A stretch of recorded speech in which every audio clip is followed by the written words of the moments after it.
ಬಡತನ ನಿವಾರಣೆಯಾಗಿ ಅಖಂಡ ಐಶ್ವರ್ಯ ನಿಮ್ಮದಾಗಬೇಕು ಎಂದರೆ ಬರುವ ಜುಲೈ 25ರ ಅತ್ಯಂತ ಪವಿತ್ರವಾದ ಮೊದಲ ಏಕಾದಶಿಯ ದಿನದಂದು ಮುತ್ತೈದೆಯರು ಮತ್ತು ಮಹಿಳೆಯರು ಯಾವ ಒಂದು ವಿಶೇಷ ಬಣ್ಣದ ಸೀರೆಯನ್ನು ಧರಿಸಬೇಕು ಗೊತ್ತಾ?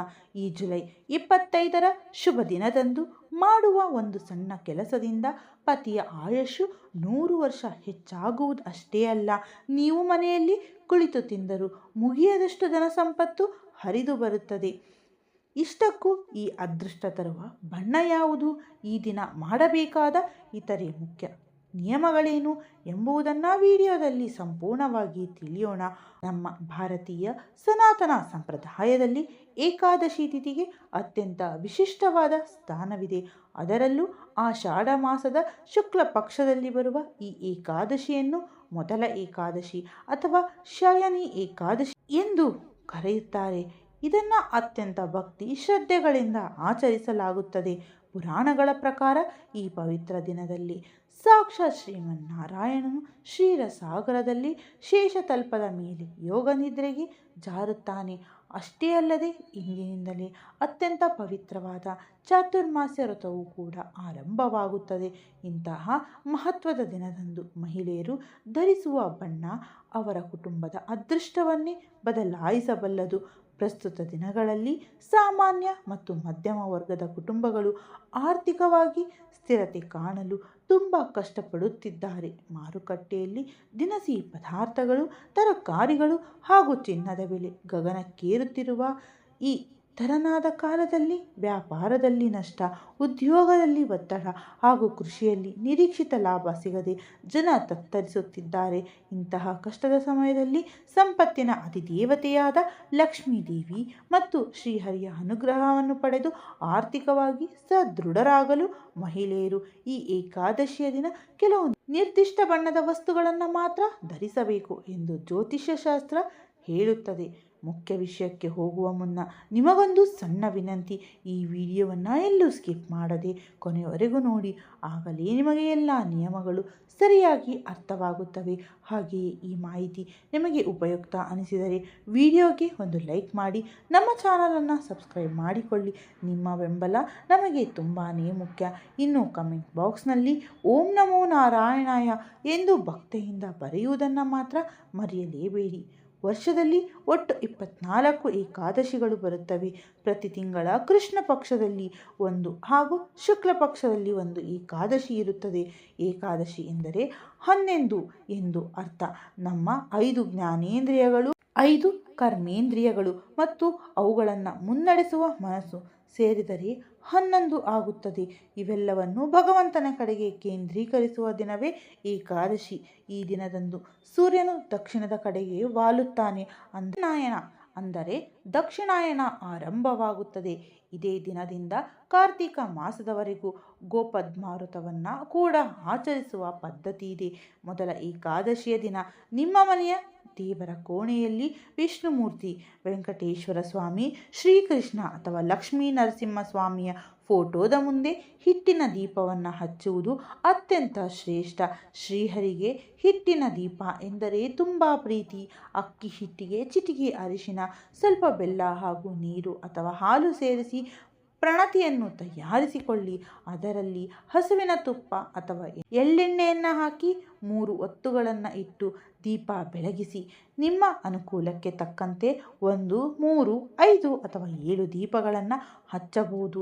ಇದರಿಂದ ನಿಮ್ಮ ಕೋರಿಕೆಗಳು ಶೀಘ್ರವಾಗಿ ಈಡೇರುತ್ತವೆ.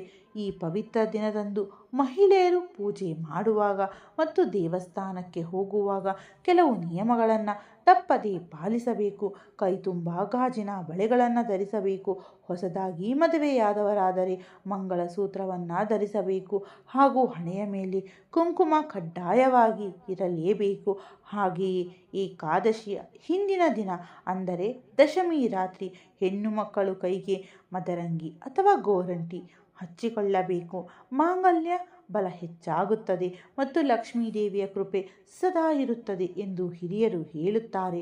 ಒಂದು ವೇಳೆ ನಿಮ್ಮ ಮನೆಯಲ್ಲಿ ದಕ್ಷಿಣಾವರ್ತಿ ಶಂಖ ಇಲ್ಲದಿದ್ದರೆ ಈ ಏಕಾದಶಿಯ ಶುಭ ದಿನದಂದು ಹೊಸ ಶಂಖವನ್ನು ಖರೀದಿಸಿ ಮನೆಗೆ ತರುವುದು ತುಂಬ ಒಳ್ಳೆಯದು. ಶಂಖವು ವಿಷ್ಣುವಿನ ಆಯುಧವಾಗಿದ್ದು ಅದರಲ್ಲಿ ಲಕ್ಷ್ಮೀದೇವಿ ವಾಸಿಸುತ್ತಾಳೆ. ಇದನ್ನು ಮನೆಗೆ ತಂದು ಪೂಜಿಸುವುದರಿಂದ ಮನೆಯಲ್ಲಿ ನಕಾರಾತ್ಮಕ ಶಕ್ತಿಗಳು ದೂರವಾಗಿ ಸಕಾರಾತ್ಮಕ ಆಧ್ಯಾತ್ಮಿಕ ಶಕ್ತಿ ತುಂಬಿಕೊಳ್ಳುತ್ತದೆ. ದಾರಿದ್ರ್ಯ ದೂರವಾಗಿ ಸುಖ ಶಾಂತಿ ನೆಲೆಸುತ್ತದೆ. ಆ ಶಂಖದಲ್ಲಿ ನೀರನ್ನು ತುಂಬಿಸಿ ತೀರ್ಥದ ರೂಪದಲ್ಲಿ ಸೇವಿಸುವುದರಿಂದ ಇಡೀ ಕುಟುಂಬಕ್ಕೆ ಅಷ್ಟೈಶ್ವರ್ಯಗಳು ಸಿದ್ಧಿಯಾಗುತ್ತದೆ. ಅದೇ ರೀತಿ ಈ ದಿನ ತುಳಸಿ ಗಿಡದ ಬುಡಕ್ಕೆ ನೀರನ್ನು ಹಾಕಬಾರದು. ಜ್ಯೋತಿಷ್ಯ ನಂಬಿಕೆಗಳ ಪ್ರಕಾರ ಏಕಾದಶಿ ದಿನ ತುಳಸಿ ದೇವಿಯು ಉಪವಾಸ ಇರುತ್ತಾಳೆ. ಆದ್ದರಿಂದ ನೀರನ್ನು ಹಾಕದೆ ಕೇವಲ 2 ಹನಿ ಹಾಲನ್ನು ಮಾತ್ರ ಹಾಕಿ ನಮಸ್ಕಾರ ಮಾಡಿಕೊಳ್ಳಬೇಕು. ಇದರಿಂದ ವರ್ಷಪೂರ್ತಿ ನಿಮಗೆ ಒಳ್ಳೆಯ ಯೋಗ ಒದಗಿ ಬರುತ್ತದೆ. ಇನ್ನು ಏಕಾದಶಿ ಉಪವಾಸದ ವಿಷಯಕ್ಕೆ ಬಂದರೆ ಉಪವಾಸ ಮಾಡಲು ಒಂದು ಕ್ರಮವಿದೆ. ಉಪವಾಸವಿರಲು ಬಯಸುವವರು ಹಿಂದಿನ ದಿನದ ರಾತ್ರಿಯೇ ಲಘು ಆಹಾರವನ್ನು ಸೇವಿಸಿ ಜೀರ್ಣಾಂಗ ವ್ಯವಸ್ಥೆಯನ್ನು ಸಿದ್ಧ ಮಾಡಿಕೊಳ್ಳಬೇಕು. ಏಕಾದಶಿಯ ದಿನ ಬ್ರಾಹ್ಮಿ ಮುಹೂರ್ತದಲ್ಲೇ ಎದ್ದು ತಲೆ ಸ್ನಾನ ಮಾಡಿ ದಿನವಿಡೀ ಭಕ್ತಿಯಿಂದ ಉಪವಾಸವಿರಬೇಕು. ಏನೂ ತಿನ್ನದೇ ಇರಲು ಸಾಧ್ಯವಾಗದವರು ಹಾಲು ಮತ್ತು ಹಣ್ಣನ್ನು ಸೇವಿಸಬಹುದು. ಅದು ಆಗದಿದ್ದರೆ ಒಂದು ಹೊತ್ತು ಮಾತ್ರ ಊಟ ಮಾಡಬಹುದು.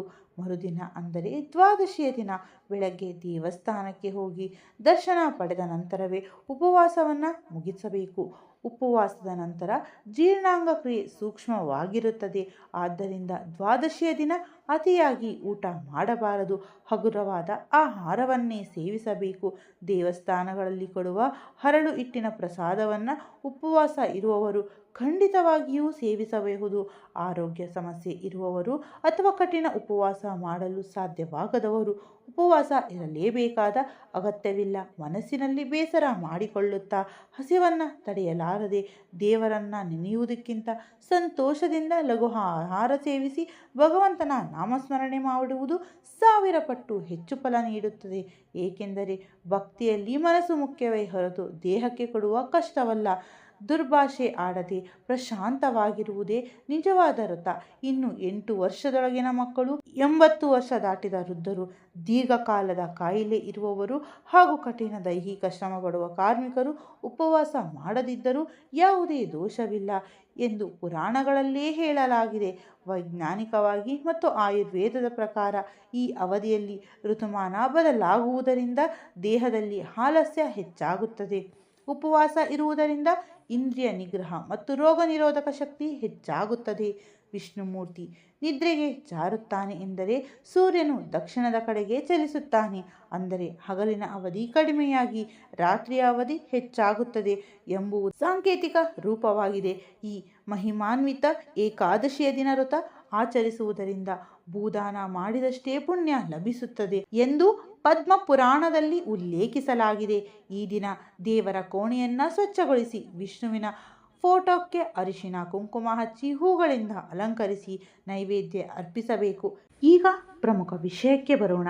ಮೊದಲ ಏಕಾದಶಿಯ ದಿನ ಮಹಿಳೆಯರು ಸೂರ್ಯೋದಯಕ್ಕೂ ಮುನ್ನ ಎದ್ದು ತಲೆ ಸ್ನಾನ ಮಾಡಿ ನಂತರ ಕಡ್ಡಾಯವಾಗಿ ಎದ್ದು ಕಾಣುವ ಕೆಂಪು ಬಣ್ಣ ಅಥವಾ ಹಳದಿ ಬಣ್ಣದ ಸೀರೆಯನ್ನು ಇಲ್ಲವೇ ವಸ್ತ್ರವನ್ನು ಧರಿಸಬೇಕು. ಕೆಂಪು ಬಣ್ಣವು ಸಾಕ್ಷಾತ್ ಮಹಾಲಕ್ಷ್ಮಿಗೆ ಅತ್ಯಂತ ಪ್ರಿಯವಾದ ಬಣ್ಣವಾಗಿದ್ದು ಇದು ಸೌಭಾಗ್ಯ ಮತ್ತು ವಿಜಯದ ಸಂಕೇತವಾಗಿದೆ. ಇನ್ನು ಹಳದಿ ಬಣ್ಣವು ಶ್ರೀಹರಿಗೆ ಪ್ರೀತಿ ಪಾತ್ರವಾದದ್ದು. ಆದ್ದರಿಂದಲೇ ಆತನು ಪೀತಾಂಬರಧರಿ ಎನ್ನಲಾಗುತ್ತದೆ. ಮುತ್ತೈದೆಯರು ಈ 2 ಬಣ್ಣದ ಬಟ್ಟೆಗಳನ್ನು ಧರಿಸುವುದರಿಂದ ಅವರ ಮಾಂಗಲ್ಯ ಬಲ ವೃದ್ಧಿಯಾಗುತ್ತದೆ ಮತ್ತು ಪತಿಗೆ ಇರುವ ಸಕಲ ಗ್ರಹ ದೋಷಗಳು, ದೃಷ್ಟಿ ದೋಷಗಳು ನಿವಾರಣೆಯಾಗುತ್ತವೆ. ಪತಿ ಮಾಡುವ ವ್ಯಾಪಾರ ಅಥವಾ ಉದ್ಯೋಗದಲ್ಲಿ ಅಭೂತಪೂರ್ವ ಯಶಸ್ವಿ ಸಿಗುತ್ತದೆ. ಸಮಾಜದಲ್ಲಿ ಗೌರವ ಹೆಚ್ಚಾಗುತ್ತದೆ. ಕೇವಲ ಸೀರೆ ಉಡುವವರಷ್ಟೇ ಅಲ್ಲ, ಆಧುನಿಕ ಉಡುಪುಗಳನ್ನು ಧರಿಸುವ ಯುವತಿಯರೂ ಕೂಡ ಕೆಂಪು ಅಥವಾ ಹಳದಿ ಬಣ್ಣದ ಬಟ್ಟೆಗಳನ್ನೇ ಧರಿಸಲು ಆದ್ಯತೆ ನೀಡಿ. ಇದರಿಂದ ಮನೆಯಲ್ಲಿ ಧನದ ಕೊರತೆ ಎನ್ನುವುದೇ ಬರುವುದಿಲ್ಲ. ಸಾಧ್ಯವಾದರೆ ಈ ದಿನ ಹೊಸ ಬಟ್ಟೆ ಧರಿಸಿ, ಇಲ್ಲವಾದರೆ ಚೆನ್ನಾಗಿ ತೊಳೆದ ಸ್ವಚ್ಛವಾದ ಬಟ್ಟೆಯನ್ನು ಧರಿಸಿ. ಯಾವುದೇ ಕಾರಣಕ್ಕೂ ಒಗೆಯದ ಅಥವಾ ಕೊಳೆಯಾದ ಬಟ್ಟೆಗಳನ್ನು ಧರಿಸಬೇಡಿ. ಅದು ದಾರಿದ್ರ್ಯವನ್ನು ತರುತ್ತದೆ. ಕೆಂಪು ಮತ್ತು ಹಳದಿ ಬಣ್ಣದ ಮಿಶ್ರಣವಿರುವ ಸೀರೆ ಧರಿಸಿದರೆ ಇನ್ನೂ ಉತ್ತಮ. ಕೆಲವು ಮಹಿಳೆಯರಷ್ಟೇ ಅಲ್ಲ, ಮನೆಯಲ್ಲಿರುವ ಪುರುಷರು ಮತ್ತು ಮಕ್ಕಳು ಕೂಡ ಇದೇ ಬಣ್ಣದ ವಸ್ತ್ರವನ್ನು ಧರಿಸಬಹುದು. ಆದರೆ ಒಂದು ಮುಖ್ಯವಾದ ವಿಷಯವನ್ನು ನೆನಪಿಡಿ, ಈ ಶುಭ ದಿನದಂದು ಕಪ್ಪು, ನೀಲಿ ಅಥವಾ ಗಾಢ ನೇರಳೆ ಬಣ್ಣದ ಉಡುಪುಗಳನ್ನು ಮರೆತು ಕೂಡ ಧರಿಸಬೇಡಿ. ಇವು ಶನಿ ಮತ್ತು ರಾಹು ಕೇತುಗಳ ಸಂಕೇತವಾಗಿದ್ದು, ಇಂತಹ ಪವಿತ್ರ ದಿನದಲ್ಲಿ ಈ ಬಣ್ಣಗಳನ್ನು ಧರಿಸುವುದರಿಂದ ಕೆಲಸ ಕಾರ್ಯಗಳಲ್ಲಿ ಅಡೆತಡೆ ಹಾಗೂ ಸಾಲದ ಬಾಧೆ ಹೆಚ್ಚಾಗುತ್ತದೆ ಎಂದು ಜ್ಯೋತಿಷ್ಯ ಶಾಸ್ತ್ರದಲ್ಲಿ ಎಚ್ಚರಿಸಲಾಗುತ್ತದೆ. ಬಟ್ಟೆಗಳ ಮೇಲೆ ಸಣ್ಣ ಪುಟ್ಟ ವಿನ್ಯಾಸಗಳಿದ್ದರೂ ಅದರಲ್ಲಿ ಕಪ್ಪು ಅಥವಾ ನೀಲಿ ಬಣ್ಣ ಇಲ್ಲದಿರುವಂತೆ ನೋಡಿಕೊಳ್ಳಿ. ಬಳೆಗಳನ್ನು ಹಾಕಿಕೊಳ್ಳುವಾಗಲೂ ಕೆಂಪು ಅಥವಾ ಹಳದಿ ಬಣ್ಣದ ಗಾಜಿನ ಬಳೆಗಳನ್ನೇ ಧರಿಸಿ. ಇನ್ನು ಈ ದಿನ ಪ್ರಸಾದದ ಮಹತ್ವವೇನೆಂದರೆ, ಏಕಾದಶಿಯ ದಿನ ಸಾಮಾನ್ಯವಾಗಿ ಪುಳಿಯೋಗರೆ ಅಥವಾ ಪಾಯಸವನ್ನು ನೈವೇದ್ಯ ಮಾಡುವುದಿಲ್ಲ. ವಿಶೇಷವಾಗಿ ಹರಳು ಹಿಟ್ಟನ್ನು ಅಂದರೆ ಜೋಳ, ಗೋಧಿ ಅಥವಾ ರಾಗಿಯನ್ನು ಹುರಿದು ಪುಡಿ ಮಾಡಿ ಅದಕ್ಕೆ ಬೆಲ್ಲ ಸೇರಿಸಿ ಲಡ್ಡು ಮಾಡಿ ನೈವೇದ್ಯ ಮಾಡಲಾಗುತ್ತದೆ. ಇದು ಗ್ರೀಷ್ಮ ಋತು ಮುಗಿದು ವರ್ಷ ಋತು ಆರಂಭವಾಗುವ ಸಮಯವಾಗಿದ್ದರಿಂದ ವಾತಾವರಣದಲ್ಲಿ ಉಷ್ಣಾಂಶ ದಿಢೀರನೆ ಕುಸಿಯುತ್ತದೆ. ಈ ಹರಳು ಹಿಟ್ಟು ದೇಹಕ್ಕೆ ಅತ್ಯಂತ ಉಷ್ಣತೆಯನ್ನು ನೀಡಿ ಶೀತ, ಕೆಮ್ಮಿನಂತಹ ಕಾಯಿಲೆಗಳು ಬಾರದಂತೆ ರೋಗ ನಿರೋಧಕ ಶಕ್ತಿಯನ್ನು ಹೆಚ್ಚಿಸುತ್ತದೆ. ಜೊತೆಗೆ ಇದು ಪಿತೃದೇವತೆಗಳಿಗೂ ಪ್ರೀತಿ ಪಾತ್ರವಾದುದಾಗಿದೆ. ಹೀಗೆ ಪ್ರಕೃತಿಯ ಬದಲಾವಣೆಗೆ ತಕ್ಕಂತೆ ನಮ್ಮ ಆರೋಗ್ಯವನ್ನು ಕಾಪಾಡಿಕೊಳ್ಳುತ್ತಾ ಭಗವಂತನ ಆರಾಧನೆ ಮಾಡಲು ನಮ್ಮ ಹಿರಿಯರು ಇಂತಹ ಸುಂದರ ಆಚರಣೆಗಳನ್ನು ತಂದಿದ್ದಾರೆ. ನೀವೆಲ್ಲರೂ ಜುಲೈ 25ರ ಮೊದಲ ಏಕಾದಶಿಯಂದು ಈ ಸರಳ ನಿಯಮಗಳನ್ನು ಪಾಲಿಸಿ ಆ ಲಕ್ಷ್ಮೀ ನಾರಾಯಣರ ಕೃಪೆಗೆ ಪಾತ್ರರಾಗಿ ಆನಂದದಿಂದ ಬಾಳಿ. ಈ ಮಾಹಿತಿ ನಿಮಗೆ ಇಷ್ಟವಾಗಿದ್ದರೆ ದಯವಿಟ್ಟು ಸ್ನೇಹಿತರಿಗೂ ಶೇರ್ ಮಾಡಿ. ನಮ್ಮ ಚಾನಲನ್ನು ಸಬ್ಸ್ಕ್ರೈಬ್ ಮಾಡಲು ಮರೆಯಲೇಬೇಡಿ. ಧನ್ಯವಾದಗಳು.